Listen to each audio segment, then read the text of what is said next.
네, 오늘은 더 멀리 더 넓게라는 제목으로 사도행전 16장의 말씀을 여러분들과 함께 나누겠습니다.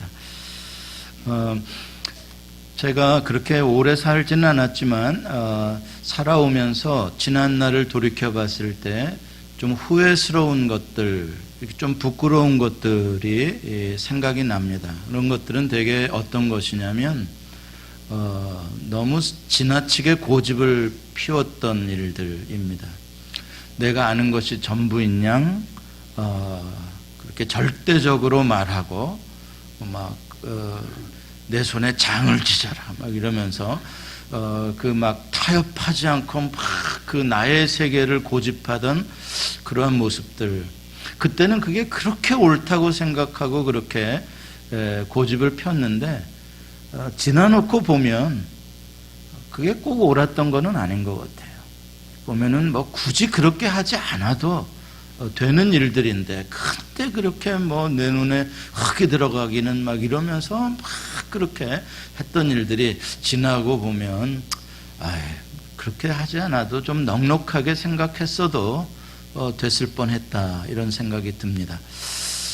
여러분, 그 사람이 나이가 먹어가면서 마음이 넓어져야 됩니다. 생각이 넓어져야 됩니다. 사람의 많은 경험이라는 것은 우리를 넓혀주는 것이 되어야지 자꾸 좁히는 것이 되면 안 됩니다. 어떤 사람이 한국에서 미국으로 이민을 오려다가 내가 지금 이민 가는 게 진짜 맞는 건지 좋은 건지 나쁜 건지 자신이 없어가지고 점쟁이를 찾아갔답니다. 그래서 점쟁이한테 사주팔자를 불러주니까 점쟁이가 이렇게 보더니 역마살이 있구만 그러면서 미국 가겠네 그러더라는 거예요. 그러면서 하는 말이 역마살이 있어야 미국 비자 나오는 거요 그러더라는 거예요. 여러분들 다 있으신 분이에요. 미국 비자 받았잖아요. 그러니까 역마살 없으면은 미국 비자 안 나온다는 거죠. 그래서 옛날에는 농경시대에는 역마살이라는 게 집 떠나서 아주 고생하는 아주 나쁜 그 팔자라고 생각했는데 지금은 그게 아니에요. 세상이 바뀌어가지고요. 이제 열정이 있고 꿈이 있고 그런 사람들은요 절대 한 군데에 머물러 살 수가 없습니다. 전 세계를 비행기를 타든 배를 타든 자동차를 타든 이렇게 다니는 사람들이 이 성공한 사람들이고 멋있는 사람들이죠. 성경에서 가장 센 역마살을 가진 사람 한 사람을 뽑아라 그런다면 저는 바울이라고 생각합니다. 바울은요 태어날 때부터 유대인인데도 터키 땅 길리기아 다소라는 이방 땅에서 태어나서요 그 이방 땅에서 자랍니다. 그리고 어렸을 적에 이제 예루살렘에 유학을 와서 예루살렘에서 비록 조금 이렇게 살았어요. 그렇지만 또 다메섹에서 예수를 만나고 난 다음부터는 이방인의 사도로 보내심을 사명을 받고 난 그 순간에 이제 진짜 역마살을 수여받았어요. 주님으로부터. 그래가지고 이방인의 사도라는 게 무슨 뜻인 줄 아세요? 온 세상 모든 민족에게 다니면서 복음을 전하라는 거예요. 그러니 한 군데에 머물 수가 없는 그러한 주님이 주시는 새로운 팔자를 받은 사람이 바로 사도 바울입니다. 특별히 오늘 읽은 이 본문에 나오는 바울의 두 번째 선교 여행은 바울의 인생에서만 중요했던 것이 아니라 지금 온 인류의 역사에 있어서도 아주 중요한 그러한 사건이 아닐 수가 없습니다. 오늘 2차 선교 여행의 바로 직전 스토리가 15장 끝에 나오는데 1차 선교 여행을 마치고 난 다음에 2차 선교 여행을 위해서 준비하던 그 과정에서 있었던 사건입니다. 바울과 바나바 그렇게 절친으로 함께 동역했던 그 단짝이 헤어지는 아픈 이야기가 나옵니다. 그것은 두 번째 선교 여행을 준비하면서 바나바의 조카였던 마가 요한을 이번에 선교에도 데리고 갈 거냐 말 거냐를 가지고 바나바와 바울이 의견의 일치를 보지 못하고 다투게 되는 거예요. 왜냐하면은 마가가 첫 번째 선교 여행에서 그냥 싫다고 돌아와 버렸잖아요, 중간에. 그래서 바울이 그것 때문에 너무 속상했었거든요. 그래서 두 번째 선교 여행 때는 마가를 안 데려가겠다 바울이 주장을 했고, 바나바는 그래도 또 마가를 한번 데리고 기회를 주자 이렇게 하다가 뜻하지 않게 그냥 바나바와 바울이 다퉈가지고 서로 헤어지게 된 거예요. 그래서 바나바는 다시 자기 조카 마가를 데리고 구브로로 두 번째 선교여행을 떠나고, 바울은 바나바와 헤어지고 신라를 데리고 이제 두 번째 선교여행을 떠나게 됩니다. 첫 번에는 이제 길리기아 그 다소 그 근처 첫 번째 선교여행에서 들렸던 남갈라디아 지방의 그곳들을 다시 한번 방문해서 성도들을 세우는 그런 사역을 하고, 이제 그 지역의 선교가 끝나면 더 멀리 아시아까지, 저 소아시아 터키 반도의 맨 서쪽 끝에까지 가려는 그런 계획을 가지고 출발을 했습니다. 오늘 본문 바로 앞에 나오는 16장 1절부터 5절까지 보면은요, 이 두 번째 선교 여행의 첫 부분은 아주 순조롭게 잘 계획대로 진행이 됐습니다. 그래서 루스드라에서 청년 디모데를 선교팀으로 합류하기도 하고, 또 가는 곳마다 성도들이 더 많아지고 부흥하게 되는 그런 좋은 열매를 맺었습니다. 그런데 오늘 읽은 본문 6절, 7절 보면은 갑자기 상황이 나빠집니다. 예상치 못한 문제가 생겨요. 그것은 바로 성령님께서 사도 바울이 목적지로 두고 있는 소아시아를 가지 못하게 막으시는 것입니다. 바울이 답답하죠. 왜 그곳이 중요한 곳인데, 그곳을 위해서 지금 두 번째 선교 여행을 지금 출발했는데 거기를 막아버리시면 어떡하냔 말이에요. 그래서 아주 그 근심하면서 이렇게 스트러글을 하면서 이제 서북쪽 방향으로 이렇게 올라가는데, 터키 반도의 서북쪽 방향으로 올라가는데, 바울이 중간에 다시 계획을 그럼 바꿉니다. 성령님이 아시아 소아시아를 막으시면 그럼 어디로 갈까 하다가 터키 반도 북쪽 끝에 비두니아라는 흑해 바로 아래에 있는 그 지방으로 가려고 생각을 합니다. 방향을 틀은 거죠. 그런데 이번에 또 성령님이 거기도 못 가게 막으시는 거예요. 그럼 바울이 참 지금 벌써 수백 마일을 걸어서 오고 있는 중인데 저쪽 서쪽도 못 가게 하고 북쪽도 못 가게 하고 도대체 어디로 가라고 하시는 것인지 참 걱정하면서 이렇게 하루하루를 가다가 결국 터키 반도 서북쪽 끝에 있는 드로아라는 항구까지 이르게 됩니다. 드로아라는 곳은 말 그대로 아시아 대륙의 끝입니다. 그냥 땅 끝이에요. 거기는 아시아 대륙의 끝. 바로 거기서부터 에게해, 지중해, 그 다음에 북쪽으로는 흑해가 연결되는 바다입니다. 땅의 끝이에요. 거기서 바울은 굉장히 고민하며 시간을 보내게 되는데, 자칫 바울의 두 번째 선교 여행은 이렇게 끝나는 것처럼, 실패하는 것처럼 그렇게 보였습니다. 수리아 안디옥으로부터 주님께 받은 그 이방인의 사도의 사명을 감당하려고 그 먼 길, 위험한 길, 정말 강을 건너고 높은 산을 정말 통과해서 그 먼 1000마일이 넘는 그런 선교 여행을 참 했는데 아무런 열매도 없이 다시 돌아가야 하는 그런 상황이 됐습니다. 바울이 얼마나 괴롭고 고민했을지 짐작이 됩니다. 왜 길이 안 열리는가? 이유가 뭔가? 제가 상상해 보기에는 바울이 그러한 고민하는 과정에서 자기 자신을 좀 자책하지 않았나 이런 생각도 해봅니다. 내가 2차 선교 여행을 준비하면서 바나바와 다투었던 것이 이게 주님께서 기뻐하지 않은 일이었나 보다. 내가 괜히 마가 데려가지 말자고 고집을 펴고 이렇게 내가 이쪽으로 혼자 이렇게 온 것이 주님이 원하지 않는 길이었나 보다. 이렇게 자괴감이 드는 그러한 생각을 혹시도 하지 않았나 이런 생각을 해요.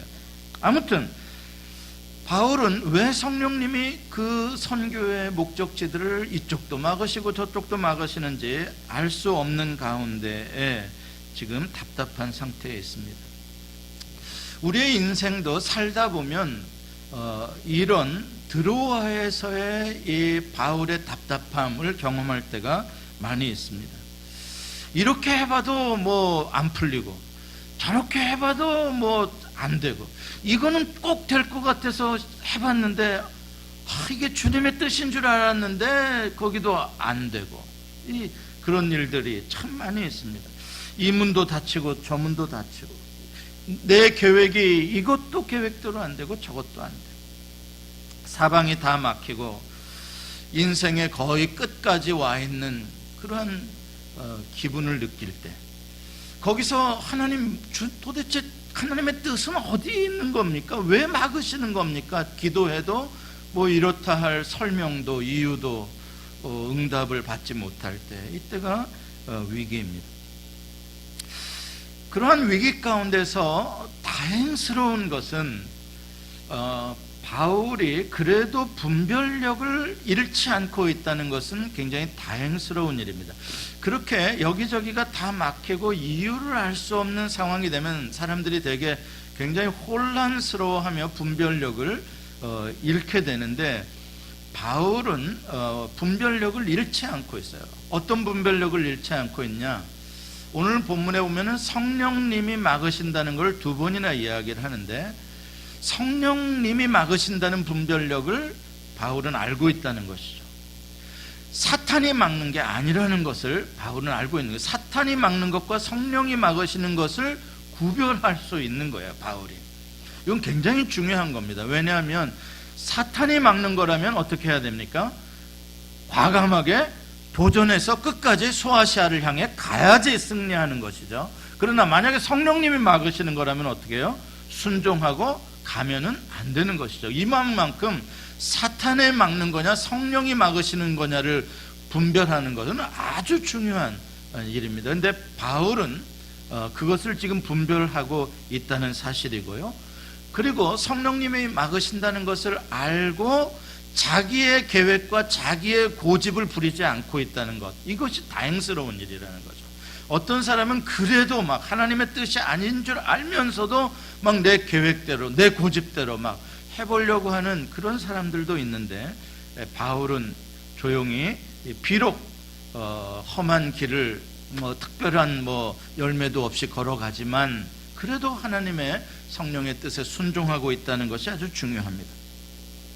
그렇습니다. 선교의 성공이라는 것은 내가 계획한 그대로 성취가 되는 것이 선교의 성공이 아니라, 선교의 성공은 처음 출발부터 마지막 돌아오는 순간까지 매 순간 성령님을 의존하고 성령님이 인도하는 대로 따라가는 과정이 성공이라는 것을 우리가 알아야 합니다. 인생도 마찬가지입니다. 인생도 내가 무엇인가를 얼마나 성취했는가의 결과로 말하면 안 됩니다. 인생도 오늘 나의 주인이신 하나님 뜻에 내가 얼마나 분별력을 가지고 하나님의 선하시고 기뻐하시고 온전하신 뜻이 무엇인지를 깨닫고 그 뜻에 내 마음을 순종해서 오늘도 하루하루 살아가는 것, 그 과정이 인생의 성공인 줄을 믿습니다. 그 과정의 성공이 없이 어느 날 뚝 떨어지는 그러한 성취의 인생의 성공 없습니다. 반드시 주님과 함께 동행할 때에 우리는 성공하는 것이죠. 자, 그렇게 동행한 결과 드로아에서 낙심한 바울이 어느 날 꿈을 꾸게 됩니다. 환상을 보게 됩니다. 오늘 본문에 나오는 9절에 나오는 이야기입니다. 환상 가운데 마케도냐 사람이 나타나서 바울을 청하면서 마케도냐로 건너와서 우리를 도와달라라는 것을 보게 되는 것이죠.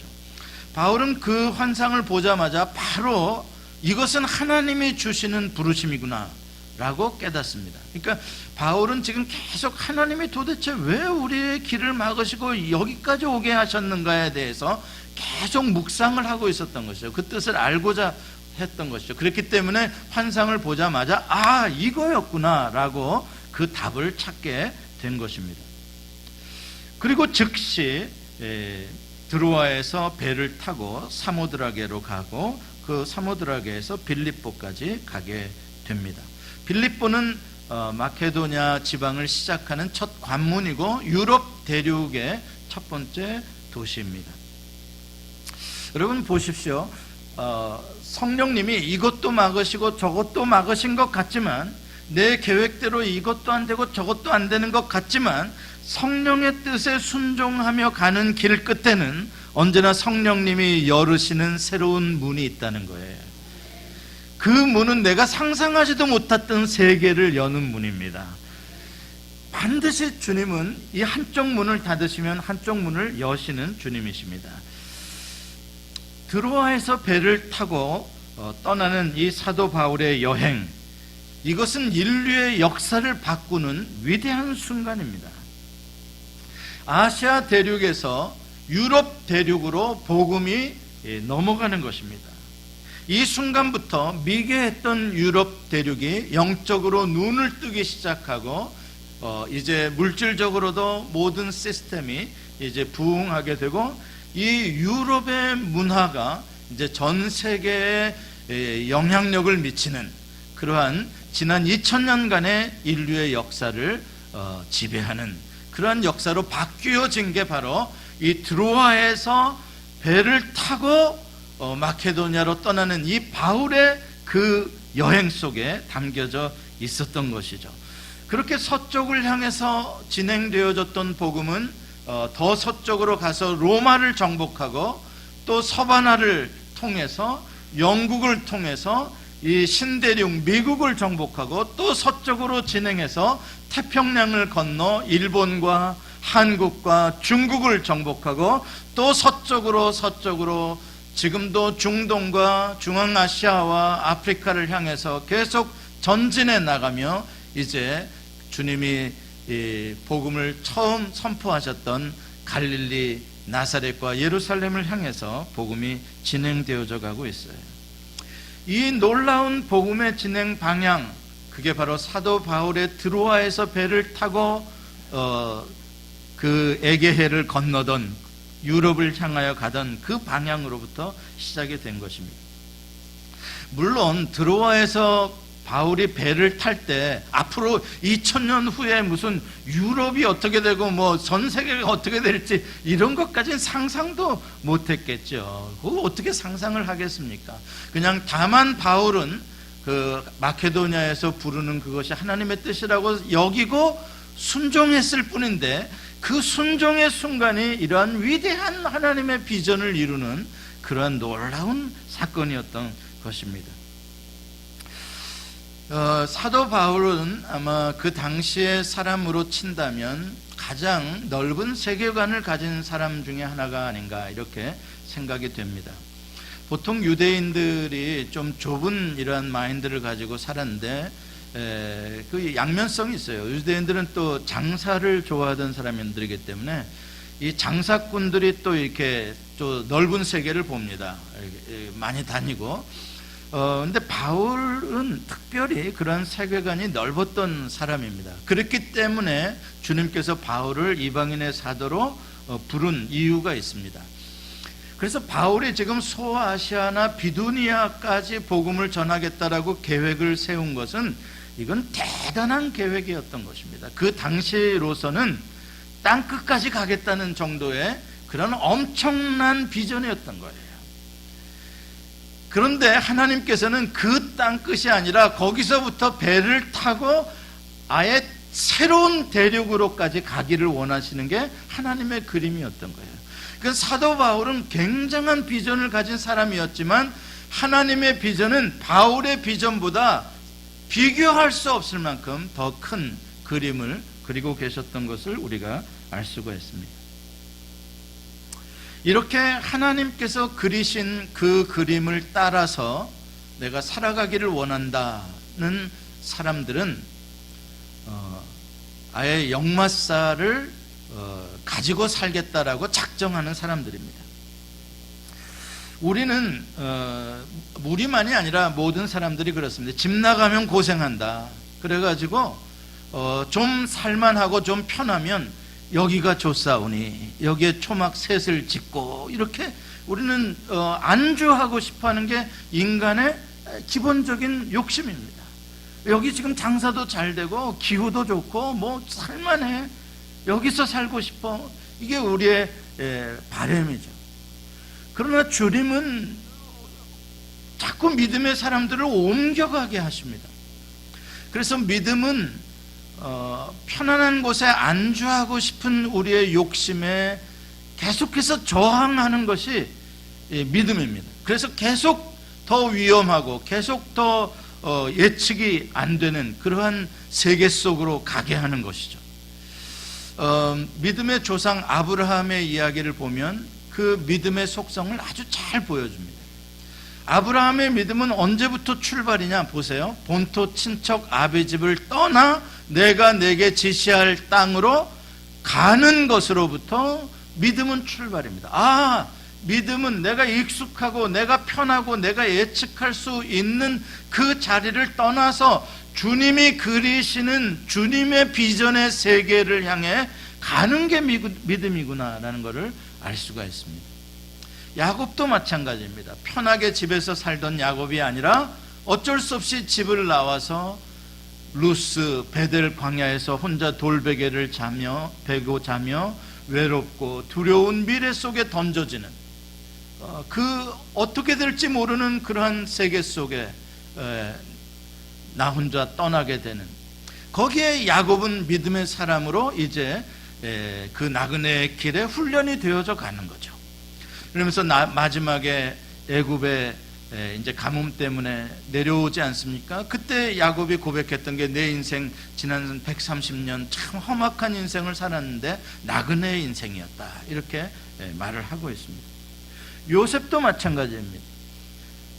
야곱으로부터 그렇게 사랑받았던 아들인데 형들로부터 미움을 받고 구덩이에 던져지고 노예로 팔려서 애굽까지 오게 됩니다. 애굽의 보디발의 집에 종으로 들어가게 되고 심지어는 이제 감옥 깊은 지하 감옥까지 내려가게 됩니다.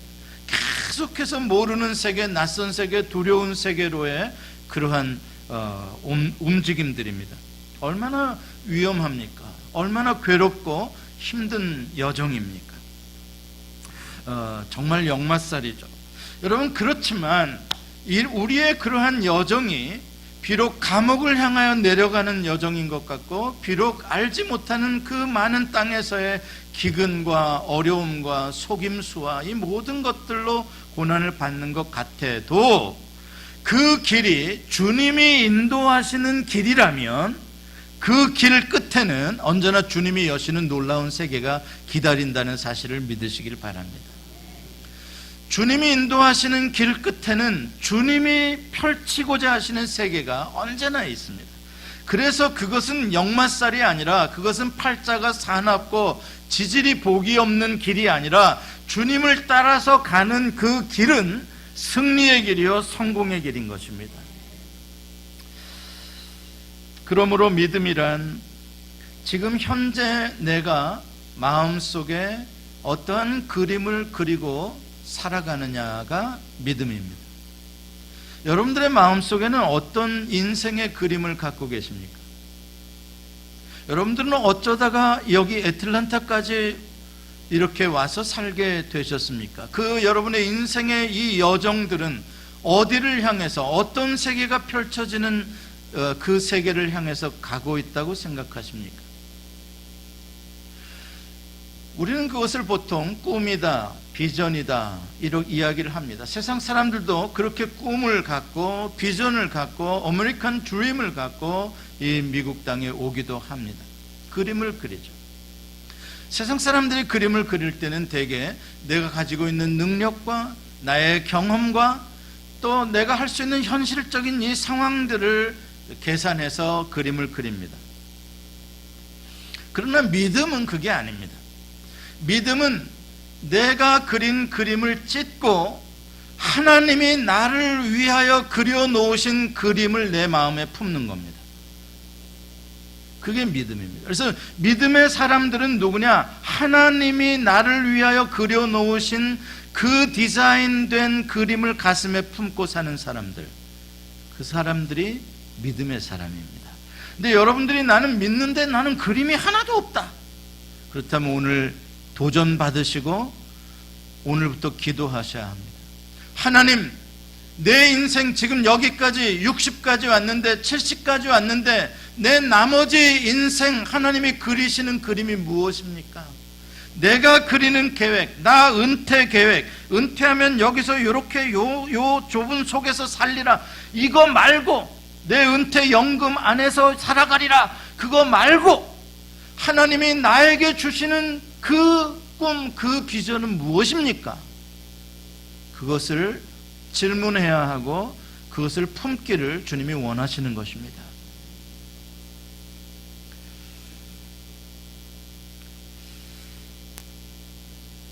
창세기 13장 14절에 보면 아브라함이 조카 롯을 떠나보내고, 조카 롯이 좋은 땅을 찾아서 먼저 떠났을 때 낙심했습니다. 아브라함이 참 외로웠고요, 허망했죠. 그때 하나님께서 뭐라고 말씀하시냐면 이렇게 말씀하십니다. 같이 한번 읽어볼까요? 시작. 롯이 아브라함을 떠난 후에 여호와께서 아브라함에게 이르시되 너는 눈을 들어 너 있는 곳에서 북쪽과 남쪽 그리고 동쪽과 서쪽을 바라보라. 그때 주님께서 하시는 말씀입니다. 눈을 들어서 저 멀리 사방을 내다 봐라. 주님이 뭘 아브라함으로 하여금 보기를 원하셨을까요? 주님이 그리시는 아브라함의 인생을 향하여 주시는 그 세계를 보라고 말씀하시는 것이죠.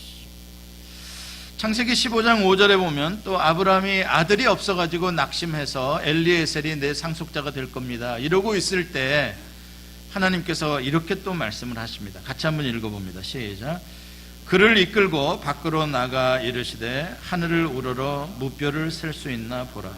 또 그에게 이르시되 네 자손이 이와 같으리라. 아멘. 하나님이 아브라함에게 계속 챌린지하는 게 무엇입니까? 하나님의 세계를 보라는 것입니다. 좀 더 멀리 봐라, 좀 더 높이 봐라, 좀 더 넓게 봐라. 그 좁은 장막 속에서 안 된다, 못 한다 이러고만 있지 말고 좀 온 우주를 창조하신 하나님을 봐라. 무뼈를 보라는 게 별을 보라는 게 아니라 그 세계를 창조하시고 그 세계를 디자인하시고 너를 그렇게 세워가기를 원하시는 하나님의 무한하심을 좀 봐라 이 말이에요. 지금도 하나님께서 우리에게 간절히 도전하시는 메시지가 그렇습니다. 이민자의 삶을 사는 누구누구야? 왜 나는 이것 때문에 안 되고 저것 때문에 안 되고 경기 때문에 안 되고 자본이 없어서 안 되고 왜 못하고 안 되고 왜 이렇게 좁은 생각 속에서 사냐? 네가 가진 것만 가지고 되는 게 인생이 아니라 하나님의 손에 붙잡힌 사람들의 인생은 하나님의 능력으로 되는 거다. 지금까지의 모든 역사가 그걸 말해주고 있는 거예요. 약한 자, 가난한 자, 부족한 자, 천한 자를 들어서 하나님이 그들을 통하여 역사하신 거예요. 갈릴리의 천한 어부들을 들어서 세계를 변화시킨 거란 말이에요. 잠언 6장 2절에 보면 이런 말씀이 있습니다. 같이 한번 읽어보겠습니다. 시작. 내 입의 말로 네가 얽혔으며 내 입의 말로 인하여 잡히게 되었느니라. 좋은 말이에요, 안 좋은 말이에요? 이걸 좋은 말로 해석하면 큰일 납니다. 안 좋은 말이야 이건. 네 입의 말로 네가 얽혔으며, 이게 뭔 말이겠어? 나는 안 돼. 나는 재수가 더럽게 없어. 나는 뒤로 넘어져도 코가 깨지는 사람. 네 입의 말로 네가 얽힌다는 말이야. 네 입의 말로. 네 입의 말로 네가 잡히는 거야. 안 돼. 내 인생은 안 돼. 내 팔자는 안 돼. 네 입의 말로 네가 잡힌다고 주님 말씀하십니다. 왜 그렇게 부정적인 생각으로, 왜 그렇게 네가 가지고 있는 것이 전부라고 살아가느냐는 거예요. 왜 이거는 절대 안 되고 그렇게 살아가냐는 거예요. 하나님은 그런 사람을 아주 싫어하십니다. 믿음의 사람은 자기의 세계 속에 하나님을 가두는 게 아니에요. 하나님의 무한하신 세계 속에 내가 들어가는 거지. 나의 이 깍쟁이 같은 속, 나의 이 좁쌀만한 마음 속에 그 크신 하나님을 가두어 놓고 이래서 안 되고 저래서 안 되고 저래서 안 되고, 하나님이 얼마나 미워하시겠어요. 야, 그건 네 생각이지 마. 나는 할 수 있다. 나는 더 큰 꿈을 가지고 있다.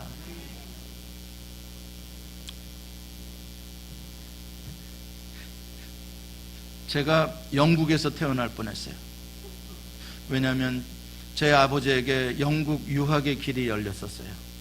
그 옛날 그 시골 전라북도 정읍군 북면 복흥리 727 장구산 그 시골에 영국에서 온 구세군 선교사가 복흥영문이라는 교회를 세워가지고 저희 아버지가 청년 시절에 그 선교사랑 교회를 세우는 일을 함께 하셨어요. 청년으로 열심히 교회당을. 그러니까 얼마나 이 영국 선교사가 저희 아버지를 이쁘게 봤겠어요. 야, 이 청년 훌륭한 청년이다. 그래가지고 이 청년을 영국으로 보내서 이 유학을 시켜서 목사를 삼아야 되겠다 해가지고서는 영국을 보내주려고 했더니 저희 아버지가 가겠다고 냈다가 걱정을 많이 하더라는 거예요. 왜 걱정을 했냐 그랬더니 배멀림이 할까봐. 그래가지고 결국 못 가겠다고 이야기를 했대요. 이유는 단 하나, 배멀리 할까. 그때 가셨더라면, 그때 가셨더라면. 어떤 낚시꾼이 낚시를 하는데 큰 고기를 잡으면 풀어주고 요만한 걸, 작은 걸 잡으면 담아가고, 하도 이상해가지고 옆에서 낚시하던 사람이 당신 왜 큰 고기는 풀어주고 작은 것만 가지고 가셔 그랬더니 대답하는 말이, 저희 집 후라이팬 제일 큰 게 26cm라서 26cm 이상은 나는 안 먹습니다. 그러네. 에이, 26cm 같은 인생이라고. 아이, 잘라서 구우면 될 거 아니야. 사랑하는 성도 여러분, 왜 26cm 그 인생 그 팔자 속에 이게 전부다고 생각하고 살아가냔 말이에요. 민수기 14장 28절에 보면은 우리가 메뚜기 같다라고 하는 고백한 사람들이 나와요. 하나님이 그 소리를 듣고 너무너무 속상하신 거예요. 하나님이 온 우주를 만드셨는데 그 온 우주를 만드신 하나님의 백성들이 자기 입으로 하는 말이 우리는 메뚜기다. 하나님을 메뚜기 취급하는 거예요. 하나님 뭐라 그러시는 줄 아세요? 너희 말이 내 귀에 들린 대로 내가 너희에게 행하리니. 얼마나 저주예요. 너 평생 그 좁은 메뚜기 생각 속에서 살다가 죽는다. 민수기 34장 보면은 이제 민수기가 끝날 무렵인데 요단강가에 이제 다가온 이스라엘 백성들에게 주신 하나님의 비전이 나와요. 그건 바로 하나님께서 가나안 땅을 얼마만큼 넓은 땅을 주시려는지에 대한 하나님께서 설계하신 그 땅이 나옵니다. 동서남북 구체적으로 도시 이름들, 마을 이름들을 다 말합니다. 그러면서 사방의 경계를 말씀해 주세요. 큰 땅이에요. 좋은 땅이에요. 하나님이 약속하신 땅이에요. 하나님이 그것을 미리 알려주세요. 생소한 이름이겠죠. 낯선 이름이겠죠. 지명들이요. 그렇지만 하나님께서는 이미 이스라엘 백성들에게 그 땅을 주시려고 다 재어놓고 계셨던 거예요. 지금 비록 요단강도 건너지 못했었지만 하나님은 이미 요단강 건너편에 땅을 예비해 놓고 계신 거예요. 여러분, 믿음의 사람은 그 땅을 취하는 사람인 거예요. 건너가서 그 땅을 취하는 사람인 거예요. 이사야 54장 2절 3절에 보면은 바벨론 포로로 끌려갔던 사람들에게 하나님께서 이렇게 말씀하십니다. 같이 한번 읽어보겠습니다. 시작. 내 장막 털을 넓히며 내 처소의 휘장을 아끼지 말고 널리 펴되 너희 줄을 길게 하며 너희 말뚝을 견고히 할지어다. 이는 네가 좌우로 퍼지며 내 자손은 열방을 얻으며 황폐한 성읍들을 사람 살 곳이 되게 할 것입니다. 아멘. 오늘 여러분에게 주시는 하나님의 비전으로 이 말씀을 받으시길 바랍니다. 받으시길 바랍니다. 믿음의 사람을 통해서 하나님은 그 세계를 펼치십니다. 내 장막 털을 넓혀라고 주님이 말씀하십니다. 야베스는 모든 형제들 가운데 존귀한 자가 되었다고 역대상 4장 9절은 말합니다. 그렇지만 야베스는 원래 태어날 때 어머니에게 참 고통스러운 존재로 태어났습니다. 어머니에게 사랑받는 축복의 존재가 아니라 고통의 존재. 그래서 야베스라는 이름이 페인이라는 뜻입니다. 고통이에요. 아주 참 몹쓸 팔자인 거예요. 운명도 아주 나쁜 운명이에요. 그랬던 야베스가 어떻게 모든 형제들보다 더 존귀한 사람으로 그 인생이, 그 운명이 바뀔 수 있었나? 바로 이 역대상 4장 10절에 야베스의 기도에 그 내용이 나옵니다. 여러분들 그 기도 아시죠? 같이 한번 읽어볼까요? 시작. 야베스가 이스라엘 하나님께 아뢰어 이르되 주께서 내게 복을 주시려거든 나의 지역을 넓히시고 주의 손으로 나를 도우사 나로 환난에서 벗어나 내게 근심이 없게 하옵소서 하였더니 하나님이 그가 구하는 것을 허락하셨더라. 아멘. 야베스가 지금 간절히 원하는 건 뭔지 아십니까? 26cm 후라이팬 속에 내 인생 가두지 않겠다는 겁니다. 고통스러운 팔자로 태어나서 그렇게 살다가 죽는 인생 살고 싶지 않습니다. 하나님, 사람들은 나를 저 지질이 복도 없는 놈이라고 하지만 하나님, 나를 복 주시옵소서. 하나님이 원하시면 나를 넓히실 수 있습니다. 그게 야베스의 기도인 거예요. 거기에 갇혀 살지 않고 하나님이 펼치시는 더 넓은 세계를 보기를 원합니다. 이거는 그냥 물질적으로 복 주십시오가 아니라 내 인생의 마음과 생각을 내 좁은 이 생각의 틀 속에 가두지 않고 하나님, 나를 넓혀주셔서 하나님의 비전을 품게 해주십시오. 이 기도인 거예요. Enlarge my territory. Enlarge my territory는 그냥 단순한 땅땡이 넓혀달라는 게 아니에요. 내 꿈을, 내 비전을 넓혀달라는 것이죠. 이삭이라는 사람은 굉장히 소극적인 인물입니다.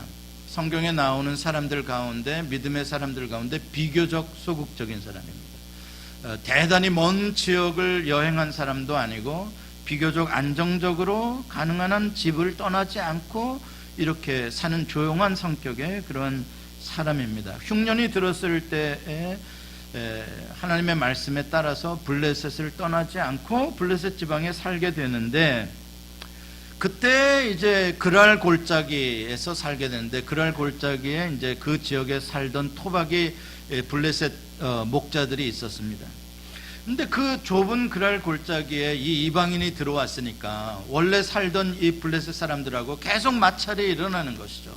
그렇지만 이 이삭은 그곳을 떠나지를 않아요. 그냥 거기서 마찰 일어나면 또 피해서 옆에 가가지고 우물을 또 파고, 또 마찰이 일어나면 또 조금 옮겨가가지고 거기서 우물을 또 파고. 그렇지만 결국 그가 있는 곳은 그 그랄 골짜기 그 안인 거죠. 그러다가 마지막 이제 우물을, 그랄 골짜기 아마 거의 끝부분에 갔을 거예요. 여기저기 쫓겨다니다가 거기서 우물을 팠는데 더 이상 다툼이 없게 되는 순간에 이 이삭이 깨닫는 게 뭐냐면, 하나님께서 이제는 내 인생을 좀 넓혀주시려는가 보다 라는 것을 깨닫고 그 우물의 이름을 르호봇이라고 합니다. 이 르호봇이라는 뜻이 room, 공간, space라는 그런 뜻이거든요. 그러고 이름을 붙이고 나서 바로 그 르호봇 우물을 포기하고 이삭은 브엘세바로 이사를 오게 되죠. 그리고 이삭의 삶, 그 나머지 인생의 이삭의 삶이 이제 펼쳐지게 되어지는 것입니다. 사랑하는 성도 여러분, 하나님께서는 여러분들이 좁은 생각, 좁은 마음, 여러분들의 좁은 경험 속에서 살아가는 것을 원치 않으세요. 하나님은 여러분을 위해서 더 크고 더 높고 더 구체적인 그런 계획을 갖고 계십니다. 증거를 대보라고요. 우리가 있는 이 예배당이 증거입니다. 이 성전이 증거입니다.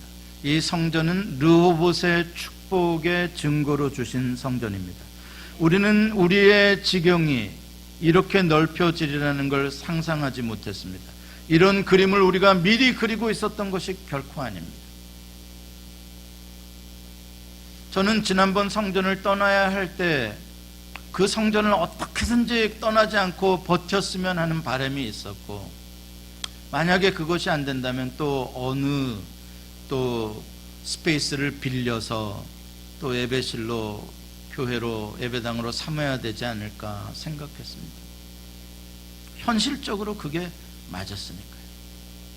그런데 하나님께서는 이곳을 전혀 생각지 못했는데 꼭 10년 동안 붙잡아 놓고 계시다가 타이밍을 딱 맞춰가지고 우리에게 주셨습니다.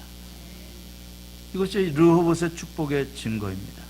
여러분의 인생은, 예수 소망교회는 하나님께서 이제 넓혀주시기를 원하시고, 이곳에서 비록 좁은 이민사회, 좁은 땅일지 모르지만 이곳에서 온 세계를 향하여 꿈을 펼치기를 원하시는 것입니다.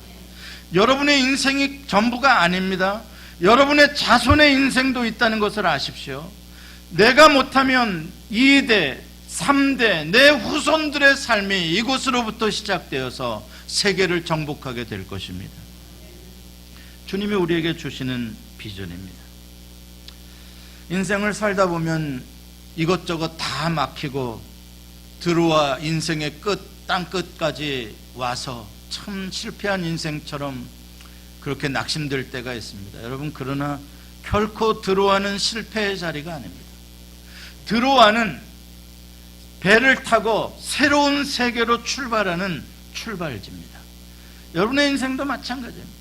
사방이 막히고 다치고 안 되고 이제 끝난 것 같고, 내 인생 이제 나이가 내가 몇인데, 아니요, 거기서 배를 타고 새로운 세계를 향해서 출발하기를 주님이 원하시는 것입니다.